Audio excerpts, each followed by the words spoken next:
My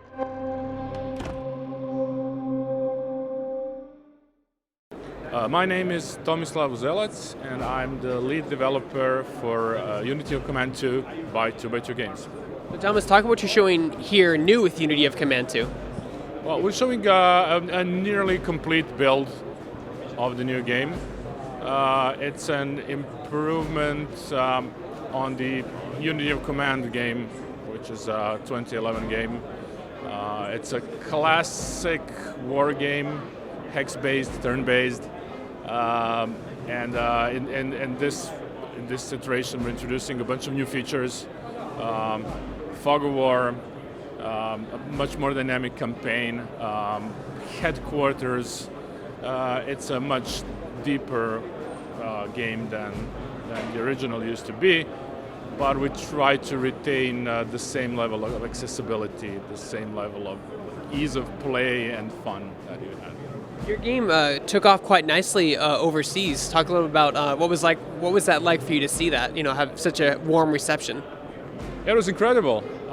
We made a game. I remember the original game. I gave myself a target of like if we sell 1,000 units, that's going to mean I don't have that many friends. Yeah, and then it sold 1,000, and then 3,000, and then that blew all my targets. It was amazing. It's just the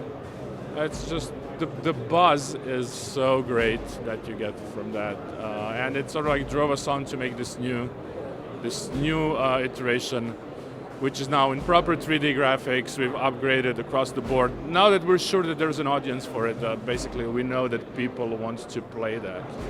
Now that you have normally when you make a sequel to a game, you have a bigger budget. What did that open up for you creatively to have a bigger budget with better tools for the second game? We decided somewhat, maybe not very intelligently, we decided to do our own engine. Just like in the old days, though, right? Yeah. It turned out fine. The game works from a technical standpoint. It was a lot of work, a lot of obviously budget spent on that. I'm happy with it. We do have some things that maybe we wouldn't get with an off-the-shelf engine.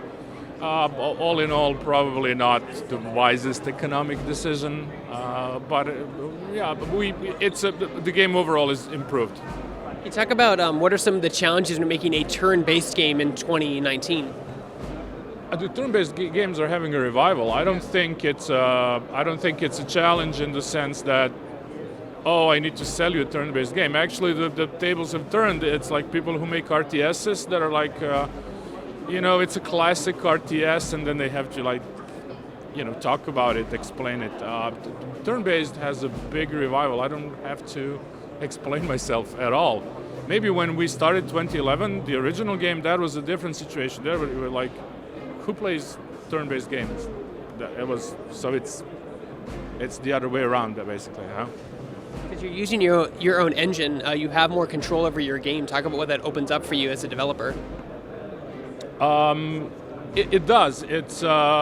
It's really tailor-made for the type of game we use. So it's not just the game looks. It's approximately a civilization-like perspective to the game. You have your pieces that you move on the board, but we put a lot more information. It's very dense. You have various outlines, various tints, what you can do, what you cannot do. You have little numbers and whatnot. So it enables us to put all the information to create this very dense game.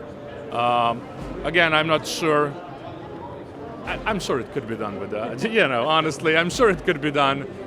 But we were able to just do whatever the hell we want, and it's liberating in that way. If I want something to be there, and if it's physically possible, we can do it. Can you talk about some of the new units you're introducing for the first time for Unity of Command 2? Well, the good thing that we have in Unity of Command 2 is that Unity of Command 1 was Eastern Front only, so you only had the Soviets and the Germans and their allies. But now we have all the cool American and British units. You can control the 101st Airborne. You can the Red Devils. We have all the cool and charismatic units from the Western Front of World War II. all the hardware. I think this is going to be much more, approachable to players because this aspect of history is better known. We heard about the Eastern Front, but we know about the Western Front. So, Battle of the Bulge, Market Garden, Overlord, all these battles are scenarios in our campaign. So we get to play those. What's it like going back and reaching into that rich history and making it come to life in a video game? It's something I enjoy. It's a good question. It's something I really enjoy. It's something I always wanted to do because it sort of makes it more alive.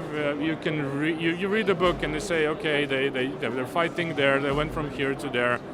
Once you're the person putting it all on the board, then you sort of get a better appreciation of what happened, why it happened. How was it for those people?